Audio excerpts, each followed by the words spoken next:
काफी दिनों के बाद आती है क्लास, हैं? बज़ाहिर तो सिर्फ 5 दिन का नागा, लेकिन काफी लंबा लगता है मुझे तो। आपको छोटा लगता है? काफी देर के बाद आती है। अच्छा अच्छा, मैं कहीं उलट हिसाब से नहीं कि आपको बहुत जल्दी लग रही हो। अच्छा इंतजार होता है जी। अच्छा,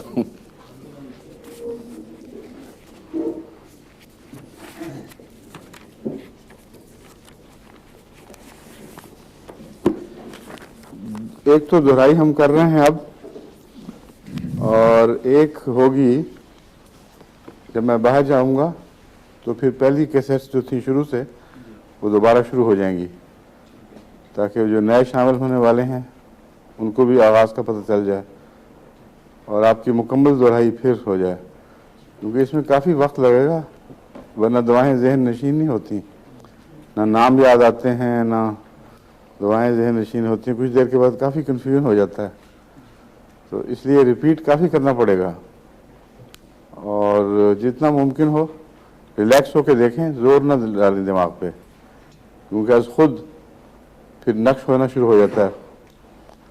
कमरे में, अंधेरे कमरे में नहीं कभी गए आप अचानक बाहर से?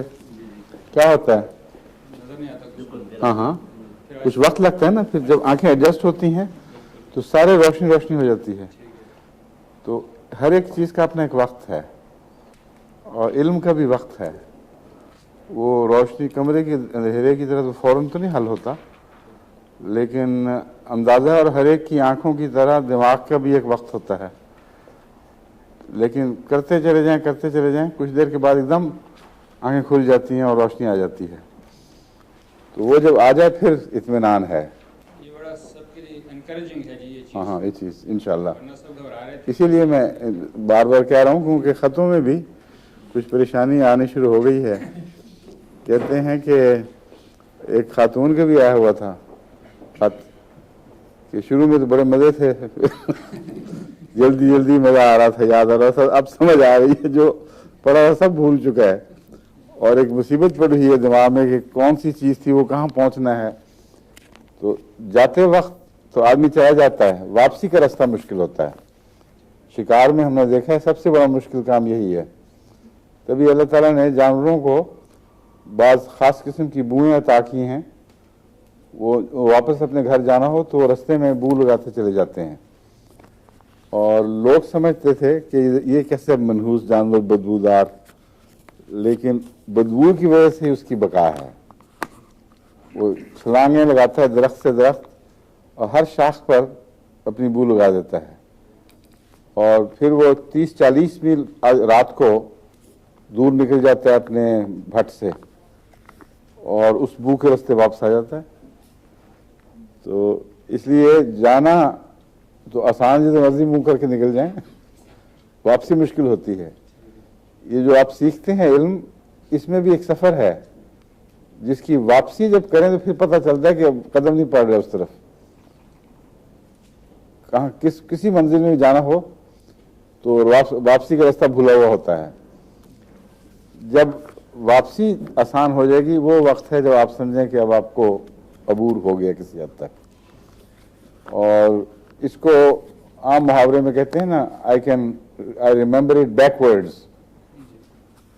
वो बात ठीक है, जिसको बैकवर्ड्स याद हो जाए उसको वाकईतन सही याद होता है, वरना मरीजों से दवाई की तरफ रुख जो है वापसी का, ये बड़ा मुश्किल काम है। कभी कभी जो फार्मूले बना लेते हैं ना जी, जैसे एनाटॉमी में कुछ जिस्म के आज़ाद तरतीबवार याद रखने बड़े मुश्किल होते हैं। कोई लड़कों ने बनाया हुआ था फार्मूला, यहाँ 8 हड्डियाँ होती जो 2 रोज़ में सितारों में, वो तरतीबवार याद रखना बड़ा मुश्किल था। ठीक। तो वो फार्मूला बना लिया, मसलन सुंदरलाल टिंडे पकाती, टिंडे तेरे कच्चे हैं। अच्छा। मैंने तो इसको ज़रा बदला है, उन्होंने कोई एक्ट्रेस का नाम लिखा हुआ है। सुना आखिर में सिर्फ टिंडे याद रहते हैं। याद बड़ा देर तक अच्छा। स्केफॉइड, लूनेट, टिंडे पकार, वो टिंडे तेरे कच्चे हैं, वो है trapezoid, trapezium trapezoid, well done cuneate माशाल्लाह। And hamate. हाँ हाँ, तो 8 हड्डियां वो बड़ी मुश्किल से याद ठीक आती ठीक हैं। है ठीक है। तो इस किस्म के फार्मूले कभी कभी वो लाइक और उसमें मजा ये भी है कि ले भी जाए हाल में लिख के जी तो कोई नहीं पकड़ सकता। लेकिन याद बस उसे ये लिखा होगा कि टीडे कच्चे हैं। उधर लाइकोपोडियम और लैक्टोसिस का भी वो कुछ थोड़ा था, मैंने वो बुद्धि सुलझाने की कोशिश की थी। अच्छा, बना लिया फार्मूला? वो इस तरह है जी। अभी अपने पास ही रखे, अच्छा बाकी कंफ्यूज ना हो जाए लोग। अच्छा हाँ हाँ ठीक है। हर एक का अपना एक सिस्टम है याददाश्त का, उसको बदलना नहीं चाहिए बीच में। ठीक ये लोग जो नई याददाश्त की किताबें पढ़कर अपना सिस्टम बदलते हैं, ना वो पहले के रहते हैं ना बाद के रहते हैं। वरना आसान है, मुश्किल काम नहीं है अगर एसोसिएशन के जरिए याद किया जाए, मगर रोजमर्रा की जो जिंदगी से बराह रास्त ताल्लुक है वो कटना शुरू हो जाता है। एक लड़का था हमारे गवर्नमेंट कॉलेज में, जो उसके सामने आप 50 चीज़ें मुख्तलिफ बोलते चले जाएं और वो बैकवर्ड्स 50 चीज़ें उसी तरह बता देगा, लेकिन तरतीब नहीं बदल सकेगा उनकी, क्योंकि वो एसोसिएशन से था। हम जो ताल्लुक याददाश्त का ताल्लुक चीज़ों से कायम करते हैं वो बराह रास्त है, किसी तरतीब का मोहताज नहीं है। और जिसको इस बात की प्रैक्टिस हो जाए वो ज़्यादा वाज़ेह फ़ौरन बात को पहुंचता है। दूसरा दिमाग सोचने लगता है कि बैकवर्ड यूँ जाऊँ, तो बहुत सी दुनिया से उसके बराह रास्त राब्ते कट जाते हैं। इसलिए मैं इस चीज़ को पसंद करता हूँ जो नेचुरल है अल्लाह ताला की तरफ से। हर चीज़ के साथ डायरेक्ट एसोसिएशन, बजाय इसके कि सीरीज हो, पैरेलल कॉन्टेक्स्ट होने चाहिए। सीरीज में यह है कि जब तक आप एक तरफ दाखिल होकर पूरा सफ़र नहीं करेंगे किसी जगह तक पहुंच नहीं सकते। और डायरेक्ट लिंक्स जो होते हैं पैरेलल, उसमें अगर 50 नाम हैं तो 50 लिंक्स हैं दिमाग के, हर एक के साथ एक डायरेक्ट लिंक है। इसमें रोज़मर्रा की ज़िंदगी में मज़ामीन को समझना और उनके ताल्लुकात कायम करना बहुत तेज़ होते हैं, क्योंकि बिजली के कौंधे की तरफ फ़ौरन वही चीज़ सामने आती है। वरना वो लोग फिर काफ़ी कंफ्यूज हो जाते हैं बेचारे, जो इस सिस्टम्स के ज़रिए याद करते हैं ना, उनका हशर कोई नहीं रहता आखिर पे। ठीक है, हाँ जी। अच्छा जी, हवा के लिए आमतौर पर तकलीफ़ें होती हैं। कल भी एक मरीज़ा आई हुई थी, उनके मियाँ कह रहे थे कि बहुत ना, उनकी वालदा थी शायद किसी की, हवा में बहुत ज़्यादा तकलीफ़ है। मैंने बताया था हवा के लिए एलो मशहूर है, लेकिन उसकी ख़ास क्या अलामत है, किस तरफ होती है? हाँ ठीक है, दाईं तरफ गोला ज़्यादा बनता है। और ये अलामत और किस चीज़ में पाई जाती है? लाइकोपोडियम में भी। ठीक है, और इसके असाल भी लाइकोपोडियम से मिलते हैं। क्या होता है उनमें? सी फूड, दैट्स राइट, बिल्कुल ठीक है। ख़ास तौर पर ऑयस्टर, सी फूड में मछली शामिल नहीं है। ऑयस्टर या उससे मिलती जुलती जो चीज़ें हैं जो खोखे के अंदर होती हैं, उससे काफ़ी तकलीफ़ होती है। और असाल, उल्टी, हवा, ये तीनों चीज़ें अमूमन बराबर चलती हैं इकट्ठी। लेकिन हवा के लिए कुछ आपको ख़ास तौर पर दवाएं याद रखनी चाहिए। एक उनमें से कार्बोवेज है, एक चाइना है, मैंने पहले भी बताया था आपको। और क्या बताया था? लाइकोपोडियम, अभी लाइकोपोडियम की बात हुई है। कार्बोवेज तो बता चुका हूँ। कार्बोवेज, चाइना, लाइकोपोडियम और एक एलो आपने याद कर ली है। इनकी जो तमीज़ वाली इलामतें हैं वो बताएं। कार्बोवेज में हवा का दबाव ऊपर की तरफ होता है। ठीक है, और बदबू होती है हवा। हाँ हाँ। और इसका मतलब है कि जो अंतड़ियों की हरकत है उसमें खलल वाक़या हुआ है। अंतड़ियों की हरकत में खलल और किस दवा में नुमाया है? बिल्कुल ठीक है, नक्सवामिका इसकी चोटी की दवा है। और नक्सवामिका में भी पेट में हवा होती है, जिसको जहाँ भी पेचिश होगी, कोई किसी किस्म की भी मैदे की तकलीफ़ या अंतड़ियों की तकलीफ़ होगी, हवा तो वहाँ होनी ही होनी है। हम जब हवा की यहाँ बात कर रहे हैं तो एक दायमी हवा के मरीज़ का तस्वुर है, एक ऐसा मरीज़ जो हमेशा हवा के में की बंद होने के का शाकी रहता है। उसके लिए ये 4 दवाएं जो है ना नुमायाँ, एलो, लाइकोपोडियम, कार्बोवेज और चाइना की हवा सारे पेट में और गिड़गिड़ाती फिरती है, उसमें बदबू नहीं होती, वो जिस्म की खुश्की की वजह से पैदा होती है। चाइना कुनीन है, वो खुश्क कर देती है। मालूम होता है ग्लैंड्स पूरे काम नहीं कर रहा है, लुब्रिकेशन नहीं होती, तो हल्की दर्द के साथ जो बेचैनी करती है वो हवा फिरती रहती है, गिड़गिड़ाती रहती है। और एक गड़गड़ाने की आवाज़ है जो टिपिकल टाइफाइड की सिम्टम है। उसका बाईं तरफ हवा इकट्ठी होती है, हाथ लगाएं तो वो गड़गड़ाहट के साथ जगह बदलती है। उसमें टाइफाइडिनम अच्छी है।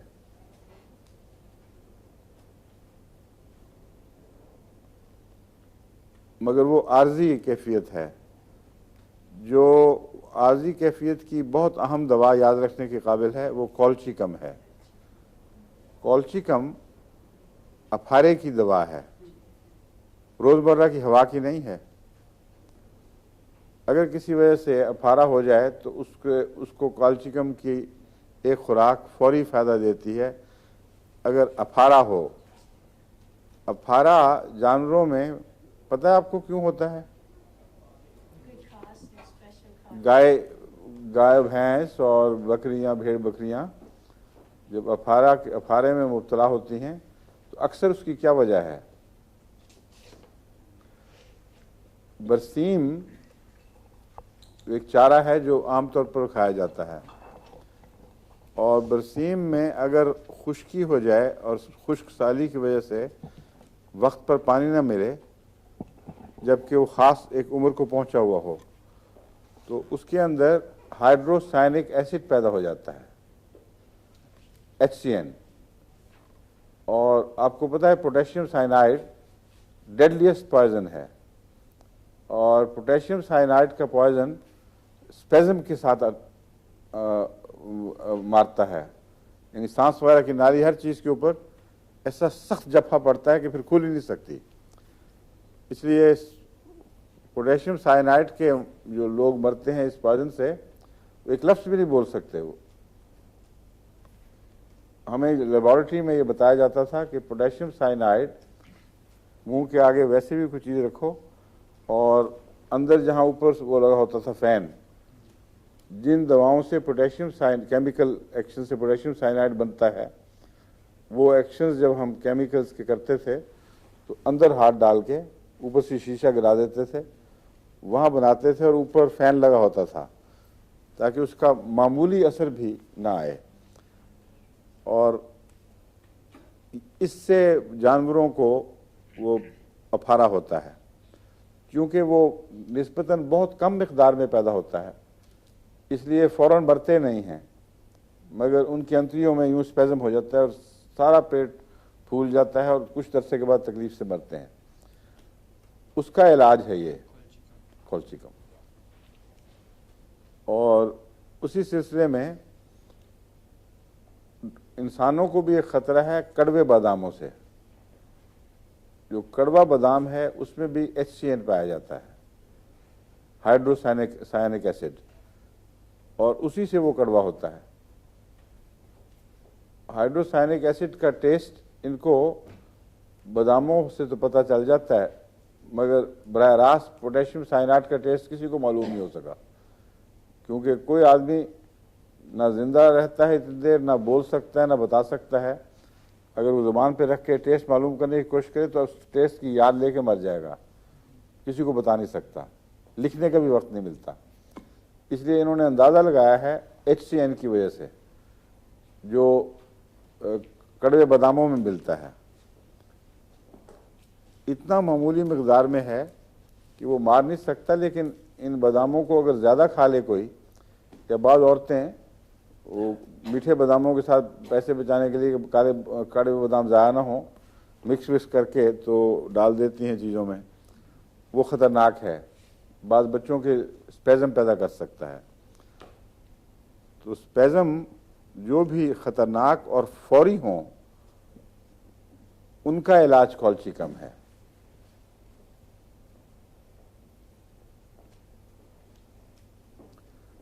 बाज़ चीज़ों के इलाज आपको इस तरह बरह रास्त हवाले से याद रखनी चाहिए। दवाओं की तफसील तो पढ़ते रहेंगे, मगर बाज़ फौरी दवाओं बीमारियों के हवाले से आपको बाज़ इलाज खूब याद होने चाहिए। अब मसलन एपिस है, शहद की मक्खी, इसके कांटे से बाज़ दफ़ा जिन लोगों को एलर्जी हो, बाज़ मर भी जाते हैं, बहुत ही ख़तरनाक चीज़ है। और जिनको एलर्जी ना हो उनको कुछ भी नहीं पड़ता, फ़र्क पड़ता। आप आमतौर पर जो शहद वाले हैं उनको काटती रहती हैं। तो उसका क्या इलाज है? स्पेज़म का, शहद की मक्खी के बद असर का carbolic acid. Carbolic acid soap नहीं हुआ करता था आपका, उसमें भी ऐसा मादा पाया जाता है जिससे शहद की मक्खी के फौरी गहरे असर को वो तोड़ देता है। ये जो भीड़ काटते हैं, शहद की मक्खी है, इनमें अमूमन फॉर्मिक एसिड है जो असल इसका मोहलिक मादा है। फॉर्मिक एसिड टॉर्चर के तौर पर भी पुराने ज़मानों में इस्तेमाल होता रहा है। हिटलर जंग अजीम में बताया जाता है कि यहूद को टॉर्चर करने के लिए फॉर्मिक एसिड इस्तेमाल किया करता था, उसके बाकायदा टीके दिया जाता था और शदीद अजाब में मुब्तला हो जाता है मरीज़, जिसको, क्योंकि जो भीड़ों में तो इतना छोटा सा टीका होता है कि बहुत ही मामूली, लेकिन अगर उसकी थोड़ी सी हैवी डोज दे दी जाए तो आप अंदाज़ा कर सकते हैं कि कितनी खौफनाक हालत होती होगी। बहुत से लोग इस टार्चर में मर जाया करते थे, कुछ जो बचते भी थे वो हवास बाख्ता हो जाते थे। तो फॉर्मिक एसिड है असल में। फॉर्मिक एसिड का इलाज कार्बोलिक एसिड है। उनकी कुछ इलामतें मिलती होंगी, होम्योपैथिक में अगर कार्बोलिक देंगे तो फॉर्मिक एसिड का तोड़ हो जाता है।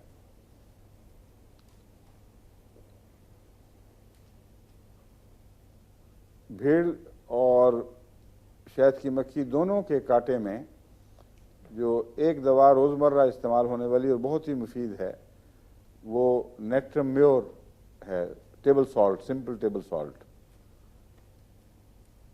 और इसको मैं आर्निका के साथ मिलाकर देता हूँ और खुदा के फजल से बहुत ही ज़ूद असर और ड्रामेटिक इफ़ेक्ट पैदा करता है।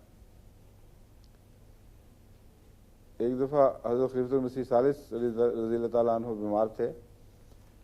उन्होंने मुझे बुलवाया रात को कुछ 10:30-11 बजे, कोई दवाई के मुतालिक मशवरा करना था। तो इतने में कोई भागा भागा आया कि चौधरी शबीर अहमद शबीर साहब को 25-30 शहद की मक्खियाँ काट गई हैं, या यानी काफ़ी बड़ा हमला था उनके ऊपर। अंधेरे में कोई दरवाज़ा भेड़ा है या भीड़ होगा। बहरहाल उनकी हालत क्या, उन्होंने कहा था कि हज़रत साहब को दुआ के लिए उन्होंने कहा था कि बहुत ही ख़तरनाक हालत है और बिल्कुल जानकनी जैसी कैफियत है। तो मुझे उन्होंने अपना तो भूल गए मुझे कहा दौड़ो वापस जाओ घर और फ़ौरन दवाई भेजो उनको। चुनांचे मैंने जाके यही नेट्रम्योर और आर्निका मिलाकर 200 में भेजी। वापस फिर मैं आया देखने के लिए, तो कोई 10 से 1 मिनट के बाद पैगाम्बर आ गया कि बिल्कुल ठीक ठाक हैं, अल्लाह के फल से कोई तकलीफ नहीं। तो होम्योपैथिक दवाएं जब असर दिखाती हैं तो यूँ लगता है जादू हो गया है, कोई चीज़ थी और फिर नहीं थी। बीच का जो वक्फा है ना, वो मालूम ही नहीं होता बाज़ दफ़ा। इसलिए इनको अगर आप हंगामी ज़रूरत के लिए ख़ास तौर पर, जो आए दिन हादसे होते रहते हैं, उनके लिए तो बहुत मेहनत से भी याददाश्त पे जोर देकर भी याद करना पड़े तो करना चाहिए। मगर ये वो ऐसी चीज़ें हैं जो मुझे तो कभी भी मेहनत नहीं करनी पड़ी। जो हंगामी चीज़ें हैं वो दिमाग पर वैसे ही जल्दी नक्श होती हैं, और उनके इलाज भी एक दफ़ा पढ़ लिया तो उसके बाद कभी फिर दोबारा ये देखने की ज़रूरत नहीं पड़ी कि फ़लाँ का फ़लाँ इलाज है, आज ख़ुद जहन में आती है। तो दिलचस्पी से अगर पढ़ें कहानी की तरह और एक पूरा मंजर जहन में नक्श करें, उसको नक्श बांधें कि ये एक मरीज़ा है जो शहद की मक्खी काट गई है, जिस्म फूल गया, तड़प रही है, फ़ौरन आपको जहन में क्या आएगा? कार्बोलिक एसिड भी अच्छी दवा है उसकी, लेकिन ये जो है आर्निका और नेट्राम्योर, ये ऐसे सब जहरों में मुफीद है। और कहा जाता है कि उसमें बड़ा जो जहर है वो फॉर्मिक एसिड ही है। भिड़ों में तो है, शहद की मक्खी में और भी हैं कुछ चीज़ें मिली हुई साथ। बिच्छू काट जाए तो बहुत तकलीफ दे चीज़ है। बिच्छू से कहते हैं लोग मरते तो नहीं, मगर मरने की ख्वाहिश ज़रूर करते हैं। ऐसी तकलीफ होती है कि चीखें निकल जाती हैं। उनके लिए भी आर्निका और लीडम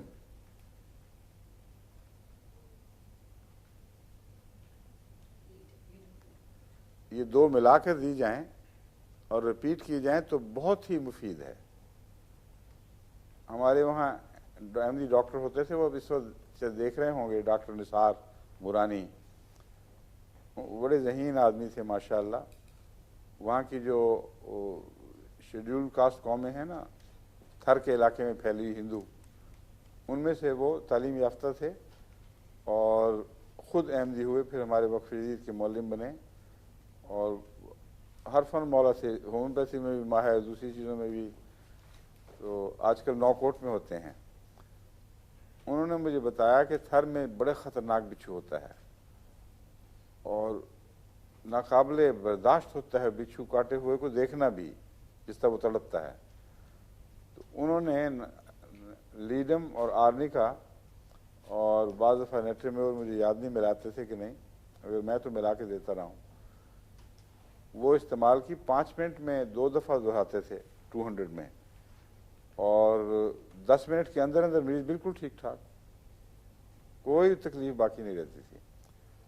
तो वो मशहूर हो गए थे बिच्छू वाला कादियानी डॉक्टर। और एक और चीज़ के वो बड़े माहिर थे, वो है मामूली सी दवा, लेकिन उस इलाके में तो बहुत ही ख़तरनाक बीमारी समझी जाती है, अफ्रीका में भी पाई जाती है और अफ्रीकनों को भी अब यो नोट करना चाहिए।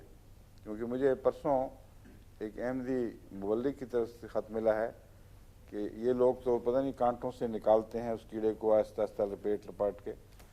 एक बहुत लंबा कीड़ा होता है जो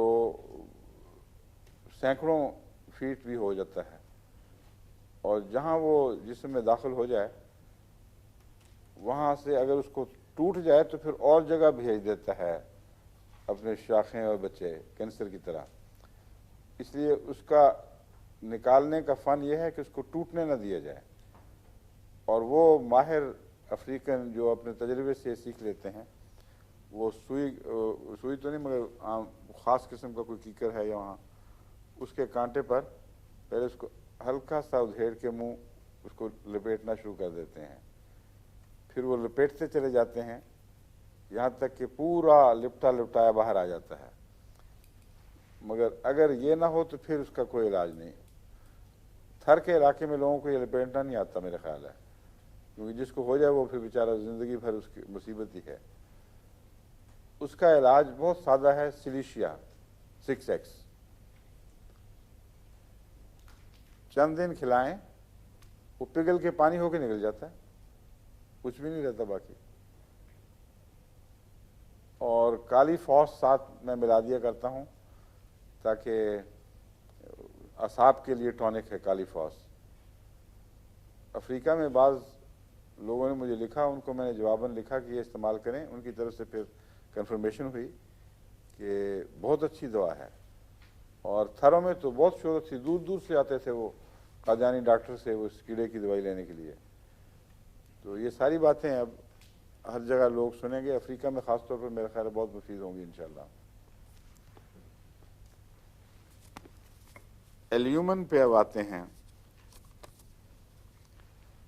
एल्यूमिन के मुतालिक बड़ी अहम बातें बताई थी आपको, याद है किसी को?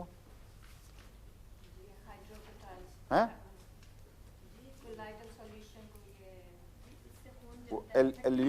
एल्यूमिना था वो एल्यूमिन जो फटकरी का आपने ना, सॉरी, एल्यूमिन थी, ठीक है, एल्यूमिन थी, फटकरी। हाँ, वो बातें जो बताई थी, बीमारियां कौन सी बताई थी? ग्लैंड्स की दवा, ये ग्लैंड्स की मैं भी इस्तेमाल दूध हाँ, ग्लैंड्स फूलना ये इसकी ख़ास इलामत है। और उसके अलावा क्या है? अल्सर्स, गहरे अल्सर्स, और मुंह का कैंसर, गले के कैंसर, मुंह के कैंसर में मुफीद है। बड़े बड़े सख्त टॉन्सिल्स जो पुराने हो जाएं और छोड़ने का नाम ना लें। सर दर्द की क्या इलामत है इसकी?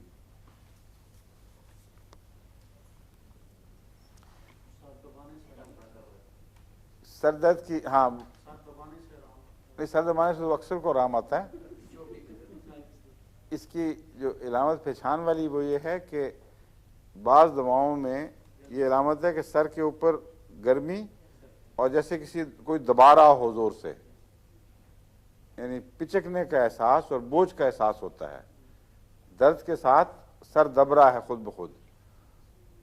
उसका इलाज तो ये होना चाहिए कि उसको उठाया जाए, लेकिन ये जो दवा है इसमें जब ऐसी इलामत पाई जाए तो दबाने से आराम आता है।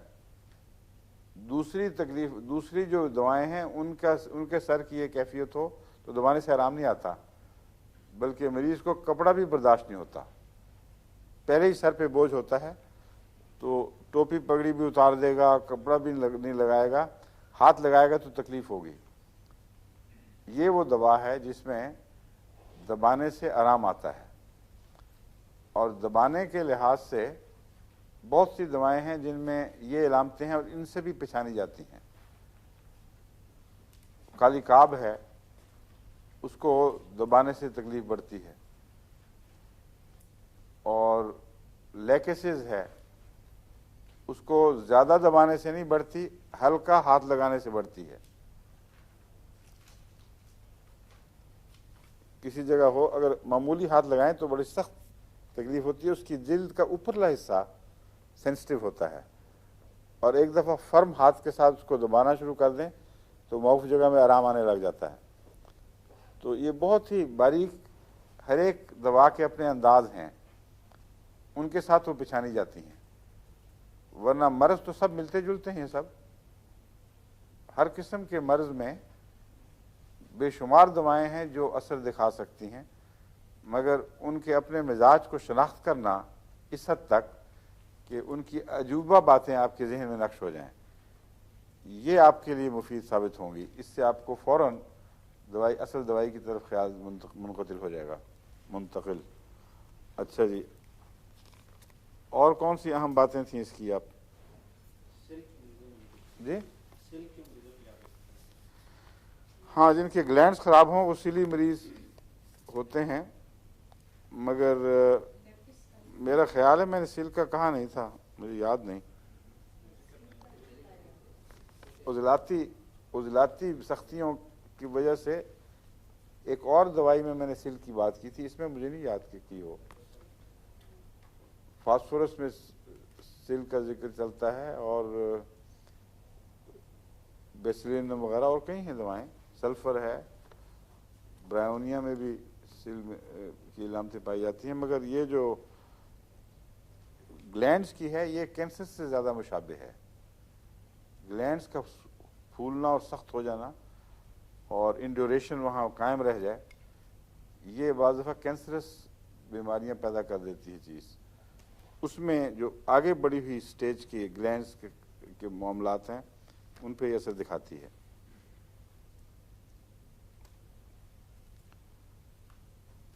आवाज़ मुस्तकिल बैठ जाती है इसकी। एल्यूमिना में भी हो सकता है, मगर मुझे तो यही याद है कि एल्यूमिन में ही है, और नोट में भी यही लिखा हुआ है एल्यूमिन। हाँ हाँ, फटकड़ी फटकड़ी अगर मुंह में डालें तो गला पकड़ा जाता है फ़ौरन। और एल्यूमिन का जो केस है ये निस्बतन लंबा है, आर्जी नहीं। जो आर्जी तौर पर गले बैठते हैं उसकी कई वजूहात हैं। अगर फालजी वजह हो तो उसमें कॉस्टिकम बहुत मुफीद है, और अगर नज़लाती वजह हो तो उसका जो भी इलाज है नज़ले का वो किया जाएगा। अगर एलियम सीपा का केस हो, एलियम सीपा से भी गला बैठता है ख़ास तौर पर क्योंकि अंदर खराश करती है। ये मुस्तकिल नौइयत का गला बैठना है, उसमें मुफीद है। और अपनी फालजी इलामात में ये किस चीज़ से मिलती है? ठीक है, खूब बात में याद रखा है, कमाल कर दिए पीर साहब हैं। Well done. क्या? हाँ हाँ, ताज़ा ठीक है। इसकी फालजी इलामतें प्लम्बम से मिलती हैं, और प्लम्बम का एंटीडोट है ये। बाज़ लोग हैं जिनके आमतौर पर पेंटों में प्लम्बम पाया जाता है, सिक्का, और जो सेंसिटिव हों पेंट्स को बाज़ दफ़ा उनको फ़ौरन तकलीफ़ें पैदा हो जाती हैं। उनमें याद रखें एल्यूमिन बेहतरीन इलाज है, इसका तोड़ है।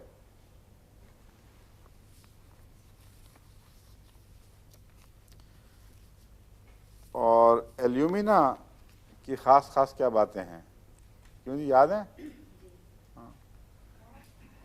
हाँ बताएं। कहते अल्सर फोड़ों के लिए भी मुफीद है और गले के कैंसर के लिए। तो एल्यूमिन थी नहीं, आपने बताया क्या? नहीं, मैंने आपको अलग बताया हो तो बताया, क्लास में तो नहीं बताया, मुझे तो नहीं याद।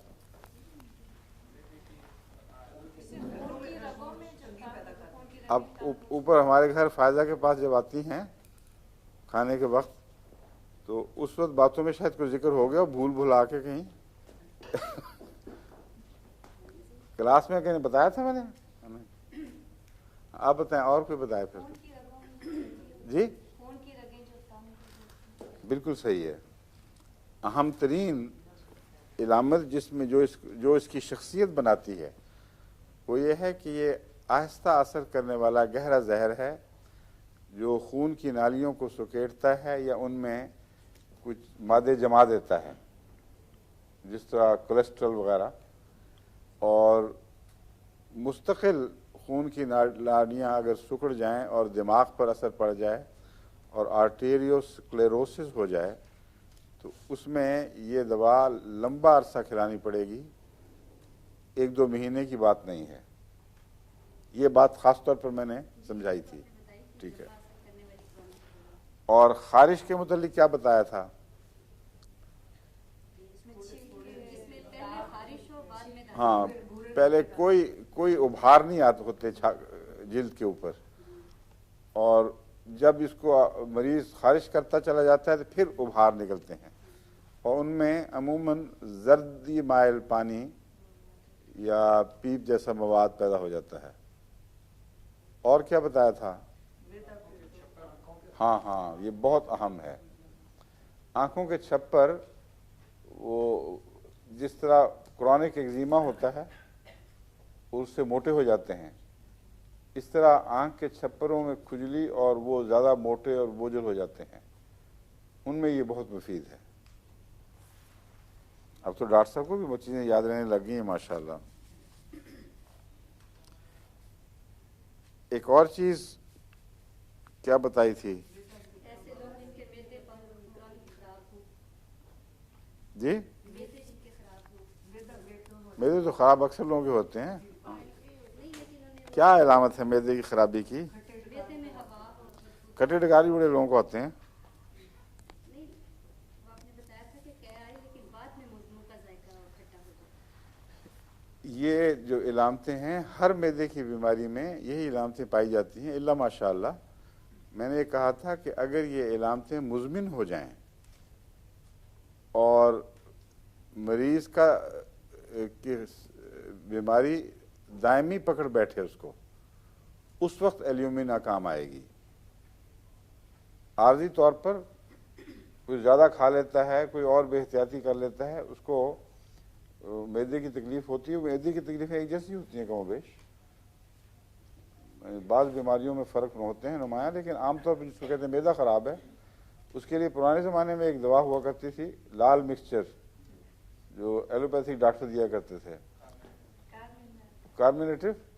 हाँ, उसमें एपिकॉक होता था और टिंचर जिंजबार होती थी और सोडा बाइकार्ब, हैं?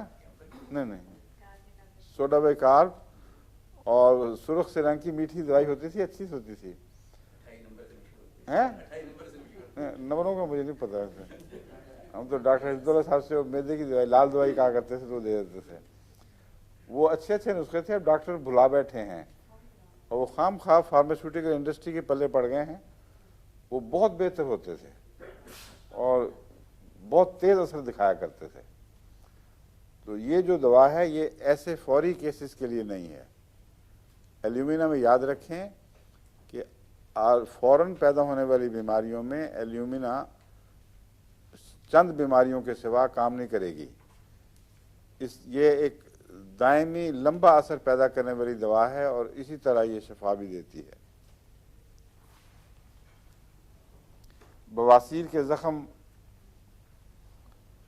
और तेज़ाबी पानी निकलने, औरतों में तकलीफ़ें होती हैं हमल के दरमियान, ये वैसे, और उसमें तेज़ाबियत बड़ी नुमायाँ होती है। एक मैंने निशानी बताई थी हमल के दौरान, वो हाँ ठीक है, मैं कहा औरतें तो बाजी ले गई हैं मर्दों से माशाल्लाह, हैं नुमाया, सब बातें याद हैं इनको। ऐसी औरत जिसको कब्ज़ ना होती हो, हमल हो तो कब्ज़ हो जाए, उसका इलाज एल्यूमिना है। यहाँ ये आर्जी तौर पर भी फ़ायदा देती है। मैंने आपको बताया था ना कि बाज़ जगह एल्यूमिना आर्जी बीमारियों में भी काम आती है, वरना अक्सर तो दायमी बीमारियों में काम आती है। ये वो एक चीज़ है जिसमें आर्जी तौर पर भी काम दिखाती है।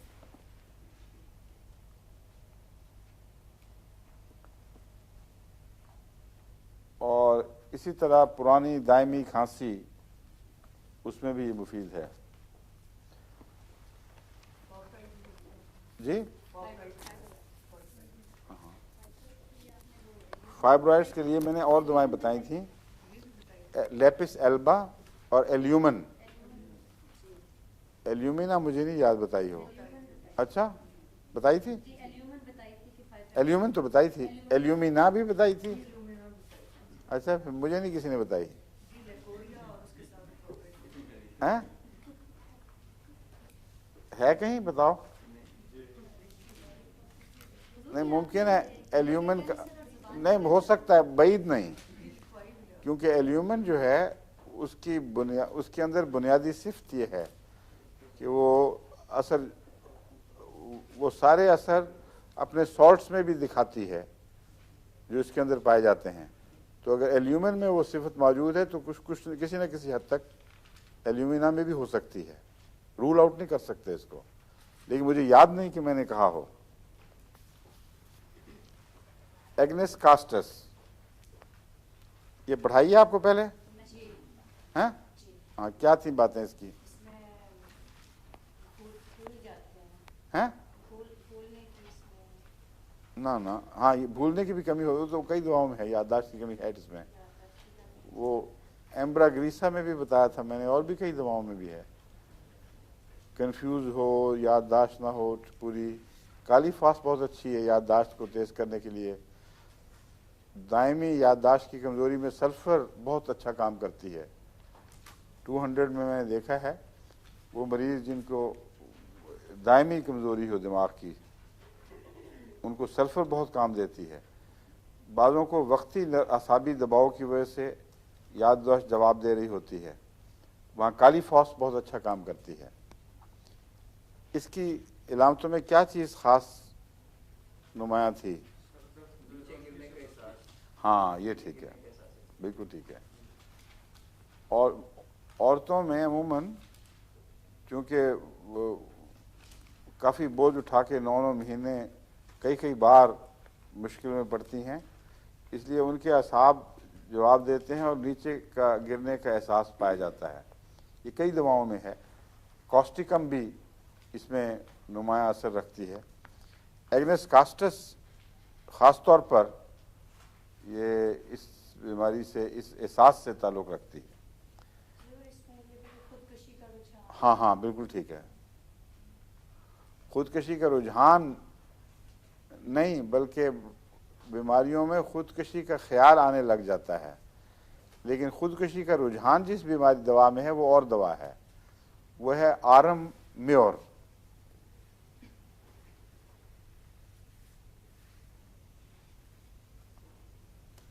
आरम म्योर सोने का नमक है, गोल्ड से सॉल्ट जो बनता है, क्लोराइड, गोल्ड क्लोराइड कह सकते हैं इसको आप। उसके अंदर गहरा गम और खुदकशी का नुमाया रुझान। अल्लाह के फजल से 2-3 केसेस में तो मुझे वाज़े तौर पर याद है, रब्वा में बाज़ नौजवानों को ये बीमारी थी और माँ बाप परेशान थे, उन्होंने आके खुद कहा कि बस हमारा दिल चाहता है हम खुदकुशी करने ख़त्म हो जाएं। ये ज़हनी बीमारी है। उनको आरम में और दिया तो बिल्कुल सब ख्याल मिट गया खुदकुशी के। तो आरम में का खुदकुशी से गहरा ताल्लुक़ है, और इसमें भी आप ठीक कह रही हैं, इसमें भी खुदकुशी का ख्याल पाया जाता है, लेकिन आरम की तरह एक मुस्तकिल दायमी जुज़ नहीं है इसका। सर दर्द इसकी किस चीज़ से बढ़ती है? हाँ हाँ, फोटोफोबिया जिसको कहते हैं, ये आमतौर पर ऐसी चीज़ है जो एलोपैथिक डॉक्टर कहते हैं इसका इलाज कोई नहीं। क्यों, है कोई इलाज? कल मेरे पास एक हमारे पाकिस्तान के एक सीनियर अफसर थे, वो यहाँ हायर एजुकेशन के लिए आए हुए हैं, उनकी बेगम भी साथ थी। उन्होंने बताया कि मुझे फोटोफोबिया की तकलीफ़ है और सर दर्द में रोशनी से दर्द बढ़ता है, और डॉक्टरों को यहाँ सबको दिखाया है जो चोटे की माहिरीन हैं, वो कहते हैं फोटोफोबिया का इलाज ही कोई नहीं। हालांकि होम्योपैथिक में मैंने एक दफ़ा नहीं, बारहा फोटोफोबिया के मरीज़ों को अल्लाह के फजल के साथ दवाओं के साथ ठीक किया है। इनमें भी ये दवा भी एक उनमें से है फोटोफोबिया के लिए। और एक बहुत अहम दवा फोटोफोबिया की है, याद है किसी को? या बताई नहीं अभी तक? वो है ग्रेफाइट्स। ग्रेफाइट्स 200 में फोटोफोबिया पे बहुत अच्छा असर दिखाती है। कल तो ग्रेफाइट्स नहीं दी थी, एग्नेस कास्टस दी थी। हाँ? अच्छा अच्छा ठीक है। वो मुस्तकिल जो है ना गहरा लंबा असर, वो तो ग्रेफाइट्स में पाया जाता है। एग्नेस कास्टस में सर दर्द के साथ इसका ज़्यादा जोड़ है। वो सर दर्द जो रोशनी से बढ़े, और एक फोटोफोबिया की बीमारी है जो ज़रूरी नहीं कि सर दर्द से मुतल्लक हो, वैसे ही रोशनी में आँख नहीं खुल सकती, उसके लिए ग्रेफाइट्स है। और कल जो मुझे उन्होंने बताया था वो ग्रेफाइट्स की इलामतें बताई थी। हाँ, तो आज मैंने, चूँकि सर दर्द भी होती थी, फिर मुझे ख्याल आया कि इनको एग्नेस कास्टस भी भिजवा दी जाए। ठीक है। और क्या क्या चीज़ें हैं एग्नेस कास्टस में? लटकने का एहसास, एक तो है बोझ का एहसास, और एक है मसल्स ढीले हो जाते हैं। ये वो है दवा है जो मसल्स ढीले हो जाते हैं, लटक जाते हैं, एग्नेस कास्टस। इससे नतीजे में प्रोलैप्स भी हो सकता है, लेकिन आमतौर पर मसल्स में जो टेंशन है जो उनको अपने ज़ात में सुकेड़े रखती है, वो हट जाती है। सर रबर ढीला हो जाए तो लटकने लग जाता है, इस तरह मसल्स ढीले हो जाते हैं।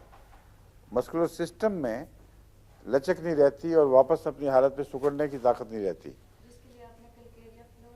कैलकेरिया फ्लोर भी और कॉस्टिकम भी, दायमी तौर पर कैलकेरिया फ्लोर बहुत अच्छी है उसमें, और एग्नेस कास्टस में भी ये बात पाई जाती है। लेकिन एग्नेस कास्टस में एक बात जो किताबों में लिखी हुई है, पता नहीं क्यों गलती से है, ये सचमुच है, इसका औरतों से ज़्यादा ताल्लुक़ है एग्नेस कास्टस का।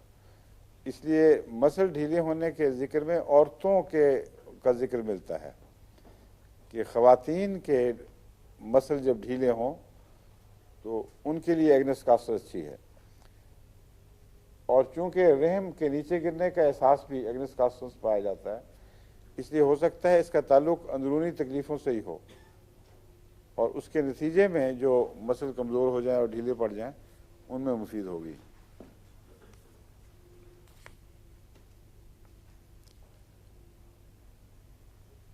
जिस दवा में खुदकुशी का एहसास पाया जाएगा उसमें नेट्रेमोल भी एक है। ये वो दवाएं हैं जहां जो मायूसी की इलामतें रखती हैं। एग्नेस कास्टस में भी मायूसी है, नेट्रेमोल में भी मायूसी है और ग्रेफाइट्स में भी, ना आरम्योर में भी, आरम्योर गोल्ड क्लोराइड।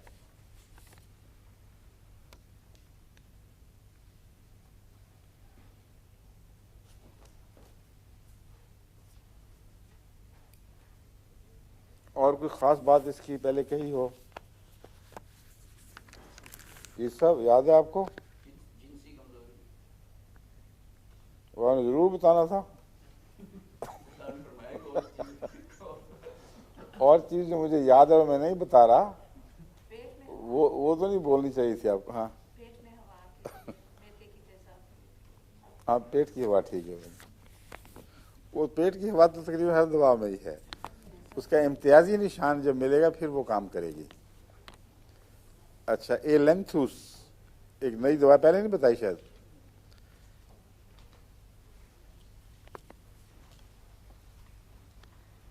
ये दवा ज़्यादातर म्यूकस मेम्ब्रेन्स के जवाब दे जाने के वक्त इस्तेमाल होती है। म्यूकस मेम्ब्रेन किसको कहते हैं पता है आपको? म्यूकस मेम्ब्रेन नहीं, उसको ऑरिफिस कहते हैं। ऑरिफिस का जोड़, यानी जहाँ से इंसान की म्यूकस मेम्ब्रेन अंदरूनी जिल्द का नाम है। इंसानी जिस्म जो है वो खोखला है ना बीच में से, जो अंदर की तरफ की सतह है किसी चीज़ की भी हो उसको म्यूकस मेम्ब्रेन कहते हैं। और बैरूनी सतह अगर वो बाहर हो तो वो जिल्द बन जाती है। इसलिए म्यूकस मेम्ब्रेन गुर्दे की भी होती है, अंतड़ियों की भी होती है, मैदे की भी होती है। हाँ, ये भी म्यूकस मेम्ब्रेन ही क्यों जी, गले के अंदर। हाँ हाँ, म्यूकस मेम्ब्रेन ही है सब। तो म्यूकस मेम्ब्रेन ब्रेक डाउन कर जाएं,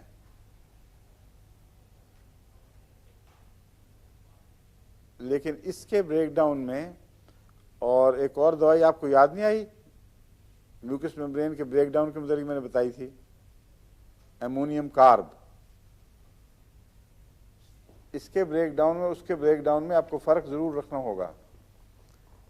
ये जो है एलेंथुस, इसमें ब्लीडिंग्स और खुसूसन काले पिघले हुए खौफनाक खून की ब्लीडिंग नहीं मिलती। इसमें अल्सरेशंस और दुखों के सेंटर बने हुए, पीप काम नहीं कर रही, जवाब दे गई है जगह जगह। जिस तरह गुर्दे के अंदर भी सोजिश पैदा हो जाए, उसको क्या नेफ्राइटिस कहते हैं ना उसको। तो मैंने कभी इस्तेमाल नहीं की, लेकिन मेरा ख्याल है नेफ्राइटिस में भी इस्तेमाल करके देखनी चाहिए। गले, अंतड़ियों, मुंह, हर जगह म्यूकस मेम्ब्रेन के जवाब दे जाने के वक्त ये इस्तेमाल होती है। और उसमें अल्सर्स खसूसियत के साथ पाए जाते हैं, छोटे छोटे जगह जगह। और बाल झड़ते हैं इसमें ज़्यादा, जिसका मतलब है कि वही कमज़ोरी कुछ स्किन में भी मुंतकिल होती है। जो ग्लैंड्स हैं जो बालों को ताकत देते हैं, हर बाल के नीचे जड़ के अंदर छोटा सा ग्लैंड होता है, वो उसको लुब्रिकेट भी करता है, उसको ग़िज़ा पहुँचाता रहता है। मेरा ख्याल है उसकी कमज़ोरी की वजह से वही म्यूकस मेम्ब्रेन वाला असर जब जिल्द की तरफ आए तो बाल झड़ने की इसमें अमूमन इलामतें नुमाया पाई जाती हैं। लेकिन अगर आप वैसे बाल झड़ने के लिए इसको इस्तेमाल करेंगे तो फ़ायदा नहीं होगा। मरीज़ा अगर म्यूकस मेम्ब्रेन की है और फिर बाल झड़ रहे हों तो फिर यह दवा ज़रूर है, ज़रूर जहन में आनी चाहिए और काम भी दिखाएगी। लेकिन बाल झड़ने की बाज़ दूसरी दवाएं इससे बहुत ज़्यादा बेहतर और ज़ूद असर हैं। उनमें एक बालचर का नुस्खा मैं दिया करता हूँ, वो अल्लाह के फजल के साथ बहुत ही इफ़ेक्टिव है। अब तक तो मेरे इल्म में कोई ऐसा मरीज़ नहीं आया जिसको उसने फ़ायदा ना दिया हो। इसलिए बाज़ होंगे भी, यानी 100% दावा करना ही गलत है। यहाँ हमारे हैं, नाम नहीं बताना, तुम पर पीर साहब का साया पड़ गया है। एक हमारे यहाँ हैं दोस्त, उनको जो आए थे तो बिल्कुल खोदे हो रहे थे। वो खोदा कहते हैं जिसके बाल वाल झड़ जाएं। और अजीब बात है कि वैसे शेव किया हो तो बुरा नहीं लगता, लेकिन खोदा पहचाना जाता है कि शेव नहीं किया हुआ और बाल नहीं आए हुए, उसकी जिल्द की शक्ल ही और हो जाती है। तो उनका मैंने इलाज किया, बिल्कुल ठीक ठाक, 100% बिल्कुल दुरुस्त। बालचर और साथ बालचर तो आमतौर पर उसको कहते हैं जो एक जगह से बाल की बीमारी होकर बाल में जख्म भी पैदा हो जाता है, उखड़ने लग जाते हैं। मैं जो बात कह रहा हूँ असल में बालचर का लफ्ज़ गलत है उसके लिए। उसकी अंग्रेजी इस्तिलाह है एलोपेशिया, और है हाँ एलोपेशिया टोरा। आपको याद है वो किस तरह? अच्छा ठीक है, एलोपेशिया टोरा कहलाता है ये। और इसमें धदरी की तरह गोल गोल स्पॉट पड़ के तो गुच्छों में बाल उतर जाते हैं। और जो मरीज़ इनके अपना सर्द वगैरह दिखाएं तो बड़ी तकलीफ़ होती है देख के, तो और बड़ा सख्त डरे हुए होते हैं। सफ़ेद चमकदार स्पॉट रह जाता है और पूरे का पूरा गुच्छा बाहर आ जाता है। फिर ये जिल्द में भी, यहाँ भी, चेहरे पे भी शुरू हो जाता है। उसके लिए ये होम्योपैथिक नुस्खा जो मैं इस्तेमाल करता हूँ अल्लाह के फजल से हैरत अंगेज़ असर दिखाता है। इसमें कुछ वेरिएशंस होती हैं आमतौर पर। जो मैं देता हूँ वो यह है बेसिलिनम 200, बेसिलिनम BA। मैंने कहा कहाँ है प्राइवेट स्टडी सर, दफ्तर में है। याद रखें इमाम साहब, आप भी याद रखें कि जितने मैंने लेक्चर दिए हैं इनको अब दोहराना शुरू करना है। तो उनके आखिर पर वो तमाम दवाएं जिनका मैं जिक्र करता हूँ उर्दू में भी लिखा जाए उनका नाम, और अंग्रेज़ी में भी, और तलफ़ुज़ भी उर्दू में एराब डालकर। और जो पोटेंसियाँ मैंने कही थी वो पोटेंसियाँ भी वहाँ जिक्र कर दी जाएँ, मसलन 30 से 1000 तक या जो कुछ भी चलता है। तो लोगों की तरफ से ये शिकायत आ रही है कि आप बात कह के चले जाते हैं, हमें नाम भी मुश्किल से याद आता है, फिर स्पेलिंग नहीं याद रहते, तो आप साथ साथ बताएं। वो मुश्किल काम है साथ साथ रुक रुक कर बताना। उसकी बजाय मेरा ख्याल है कि अब जब हम दोहराएंगे सबक तो हर वीडियो के आखिर पर दवाओं की लिस्ट जो वहाँ मज़कूर हुई और उनकी पोटेंसियाँ भी अगर वहाँ दी गई थी उर्दू में भी अंग्रेज़ी में भी, ये लगवा देना। उसको कहना वहीद को, वो अपने कंप्यूटर के ज़रिए ऐड कर देगा, ठीक है। अच्छा, बेसिलिनम और नेट्रम्योर,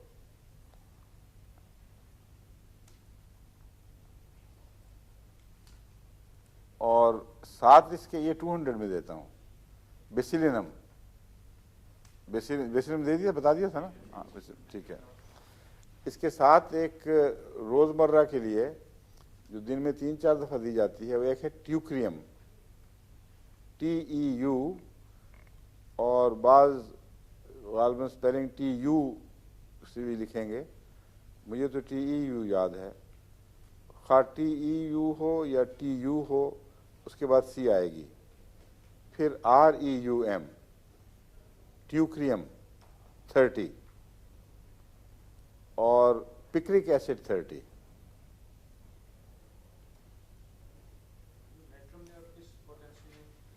नेट्रम्योर 200 में है, बेसिलिनम और नेट्रम्योर 200 में, और ट्यूक्रियम 30 और पिक्रिक एसिड 30 ये मिलाकर दिन में 3-4 दफ़ा दी जाए, और वो 2-3 दिन रोज़ाना 1 दफ़ा, फिर हफ्ते में 1 दफ़ा या ज़्यादा से ज़्यादा 2 दफ़ा, जो 200 वाली है।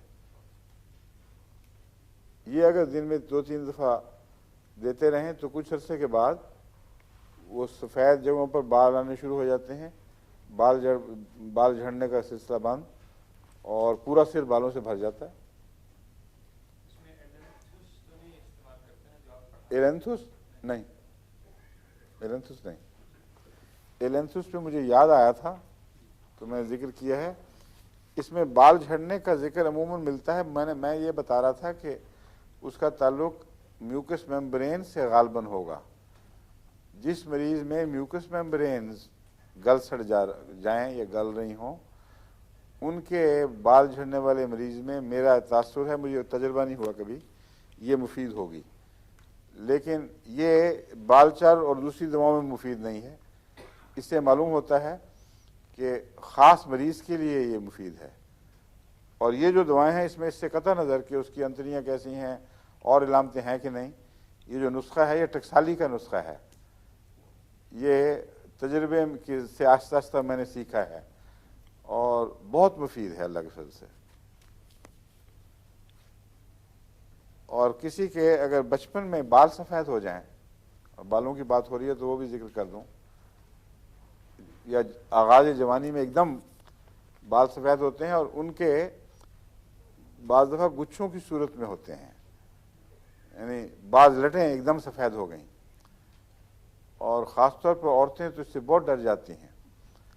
हमारे पास एक दफ़ा रब्बा में हमारे बहुत ही सिलसिले के एक बुजुर्ग खादिम और वाक़फ़े ज़िंदगी, रिटायर होने के बाद वाक़फ़े ज़िंदगी बने थे, मगर बहुत अच्छा काम किया करते थे शाह साहब।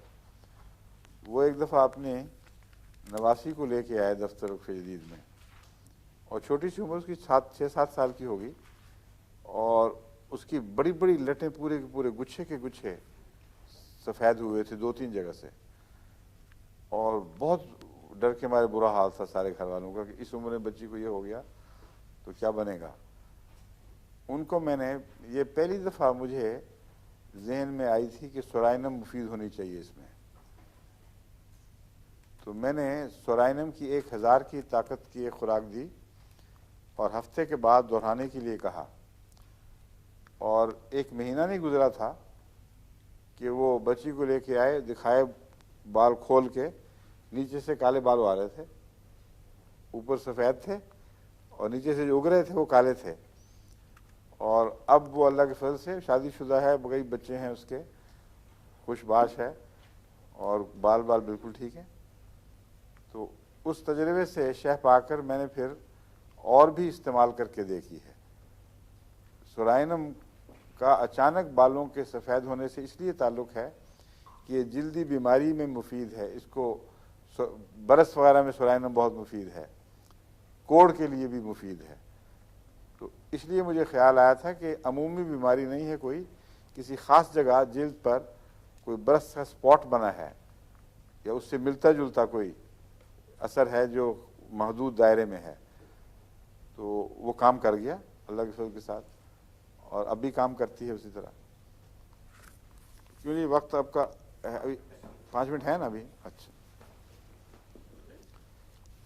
बाज़ मरीजों के चेहरों पर स्याही छा जाती है, वैसे रंग ठीक है, अपना अच्छा होता है, लेकिन स्याही छा जाती है। उसमें एलेंथुस भी आपको याद रखनी चाहिए, लेकिन एक और दवा है आर्सेनिक सल्फलेवम, जो बरस की दवा है, और ये काली बरस में भी काम आती है। आमतौर पर बरस के साथ सफ़ेदी का तस्वुर है। सिंध में एक दफ़ा मैं नवाबशाह के दौरे पर था, हमारे एक बुजुर्ग दोस्त थे, वो कपड़ा यूँ रखते थे आधा मसूल लपेटा हुआ, तो अच्छे वो नेक मुखलिस ज़मींदार थे। उनसे मैंने पूछा क्या बात है, तो उन्होंने पर्दा हटाया तो पता लगा बड़े बेहुदा नज़र आने वाले काले दाग, काफ़ी चेहरे को उन्होंने मसख किया हुआ था। तो उनको मैंने आर्सेनिक सल्फलेवम दी और कहा कि उस 3 दफ़ा इसको खाते रहें। चुनाचे अगले दौरे पर जाके देखा तो कुछ दाग थे मगर अक्सर साफ हो चुके थे। वो लपेटने की आदत ख़त्म, वो खुला दोनों बहादुरी के साथ पहनते थे माशाल्लाह। तो जिल्दों की बीमारियों में या कोई भी बीमारियां हों, जब एक दवा में आप बाज़ इलामतें पढ़ते हैं तो उनके साथ और उससे मिलती जुलती दवाएं भी मुंसलिक कर लिया करें जहन में। वो एक तो तमीज़ करने में आसानी पैदा करेंगी, दूसरे दवाओं को याद रखवाने में काफ़ी मुफीद होती हैं। तो जहाँ अचानक जिल्द की स्याही हो, वो ये स्पॉट्स वाली नहीं है, इसका एड्रीनल कार्टेक्स से कोई ताल्लुक़ नहीं है। ये बाज़ बीमारियां हैं जो जिल्द के ऊपर एक स्याही की तह जमा देती हैं, और हर जगह नहीं, बाज़ों के हाथ काले हो जाते हैं, बाज़ों के चेहरे काले हो जाते हैं, उनमें एलेंथूस अच्छी दवा है। चेहरा का स्याह होने के साथ ही दिमाग में एलेंथूस आनी चाहिए, ये याद रख लें।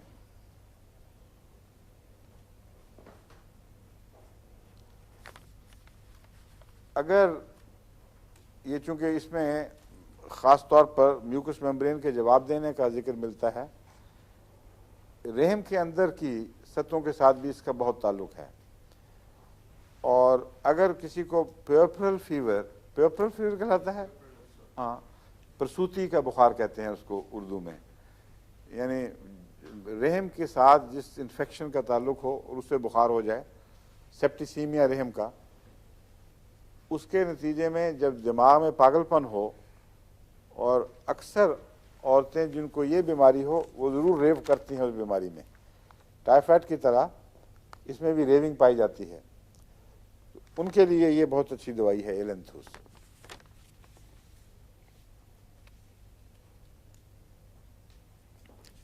बस ये 2-3 बातें इसकी याद रख लें। हाँ जी, फरमाएं।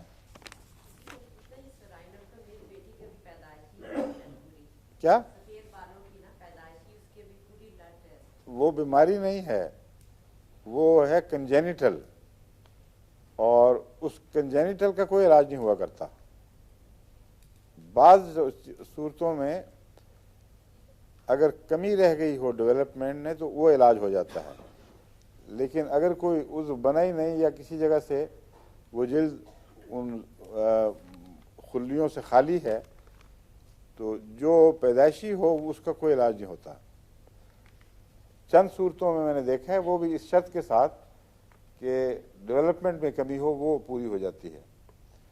हमारी एक अहमदी खातून, अब वो जर्मनी में है, जलसा सालाना पे आई हुई थी, बैरूनी मुल्क से ताल्लुक़, अमेरिका से है असल उनका पुराना ताल्लुक़। तो बड़ा अच्छा जोड़ा था, लेकिन उन्होंने बड़े अफसोस से जिक्र किया कि हमारे बच्चा नहीं हो सकता। मैंने कहा क्यों? कि ये जो बेगम हैं ये पैदाइश से बहुत पहले, जो वक्त मुकर्रर है उससे पहले पैदा हो गई थी, और रहम डेवलप ही नहीं हुआ, और सब चोटी के डॉक्टरों को दिखाया है अमेरिका में भी और जर्मनी वगैरह में भी, वो कहते हैं हो ही नहीं सकता। तो उनसे मैंने कहा ये तुम गप्पे मारते, हो नहीं सकता, अगर मौजूद है, ये मेरा मतलब था, डेवलप नहीं हुआ तो फिर हो सकता है, अगर पैदा ही नहीं हुआ, रहम बना ही नहीं, फिर तो नहीं बन सकता। तो उन्होंने कहा नहीं है तो सही, मगर छोटा है और इस काबिल नहीं है कि वो बच्चा उठा सके। उनको मैंने दवा दी, अब उनके मेरे 5 बच्चे हैं अल्लाह के फजल से, ठीक ठाक माशाल्लाह। वो हमारे प्रोग्रामों में भी आए थे, वो लोग जो टेलीविज़न के प्रोग्राम है ना, और उसके बाद फिर कोई तकलीफ नहीं, पहला बच्चा हुआ उसके बाद आम रवा हो गया सब। वो डॉक्टर फिर भी हैरान होते हैं, एक बच्चे के बाद दूसरे बच्चे की दफ़ा डॉक्टर ने कहा कि ये तो बिल्कुल ख़तरनाक है, होना ही नहीं चाहिए, नामुमकिन है। तो इस बच्ची ने एक है, इसने ख्वाब देख ली थी कि हुआ है और ठीक हुआ है, और उसने कहा सवाल ही नहीं, ख़तरा देखा था, लेकिन देखा था कि आखिर पर मैं आया हूँ, मैं कहता हूँ ठीक है, वो फिक्र न करो। तो इसी तरह हुआ, आखिर वक्त तक डॉक्टर बड़े सख्त परेशान, फिर वो कुछ कल पुर्जा मुड़ा अंदर से अल्लाह के फजल के साथ, नॉर्मल ठीक ठाक हो गया। तो होम्योपैथिक दवाएं कहानियां नहीं हैं, बहुत गहरा असर करने वाली दवाएं हैं, लेकिन इसका इस्तेमाल मुश्किल है। एक सरदर्द के लिए 100 दवाएं याद रखे, सरदर्दी से कम तो नहीं, मगर एस्पिरिन दे दी जाए तो मजे हैं बस। है, नींद के लिए एटीवन दे दो, चलो छुट्टी। और यहाँ वो दवा देनी पड़ेगी जो वही लगेगी और नहीं लगेगी। इसलिए ये राइफल का निशाना है, ये छर्रों का निशाना नहीं। इसीलिए अब होम्योपैथी में रुझान हो गया, और मुझे भी वक्त की कमी की वजह से आखिर ये करना पड़ा। वक्फ जदीद में बाद 100 मरीज आ जाते थे एक दिन में, तो मैंने फिर छट्टे बनाए। तो होम्योपैथिक में भी गन फायर होता है इस तरह। बाज़ बीमारियों के लिए बाज़ दवाओं को चुन के कि ये मिलती जुलती दवाएं हैं, इनको इकट्ठा इनका फायर किया जाए, कोई तो लगेगी, तो अलग अलग फल से लग जाती हैं। मगर ये अजीब बात मैंने नोट की है कि वो दवाएं इकट्ठी ना भी लगें तो उनके अंदर अगर एक दवा मौजूद हो जिसको अकेले लगना चाहिए तो अकेले लग जाती है, जिसका मतलब है कि जो इसकी रिजल्टेंट है वो कुछ और बनती है। इसलिए बेहतरीन इलाज तो सिंगल दवा का इलाज ही है। मसलन मैंने एक दफ़ा देखा, एक दवा के अंदर नक्सवामी का भी था, कॉलोसिन, दूसरी चीज़ें थीं, और उसने बिल्कुल असर नहीं किया। और नक्सवामिका की इलामतें नुमायाँ थीं, मैंने उसको बाकी दवाएं छुड़वा दी, सिर्फ नक्सवामिका दिया तो असर हो गया। तो इसका मतलब है कि जब छट्टा बनता है तो ज़रूरी नहीं कि उसमें से हर दवा की सब इलामतें अपना असर दिखाएं, मिक्स करके कुछ और चीज़ बन जाती है, और उस मलबूबे में शफा भी हो जाती है, मगर वो मज़ा शफा का नहीं जो सिंगल रेमेडी से आता है। वो अगर इलामतें मिल रही हों और आप दे दें तो हैरत अंगेज़ वो अल्लाह के फजल के साथ असर दिखाती है। क्यों जी, वक्त हो गया? अच्छा, बाकी फिर सही। अब आप जब दोहराई शुरू करेंगे इंशाल्लाह, कल से शुरू करेंगे ना, तो ये बात याद रखें जो मैंने बताई है। अच्छा, तो फिर कल क्या मिलेगा इनको? वही तो मैं कह रहा हूँ, हैं? वो इसको वहीद को कह दें, वो आराम से सुन के कर देगा, नो प्रॉब्लम। 2-4 उसको वीडियो दे दें, वो बना के इनको देता चला जाए, हैं? ठीक है। अच्छा, अस्सलाम वालेकुम, खुदा हाफिज़।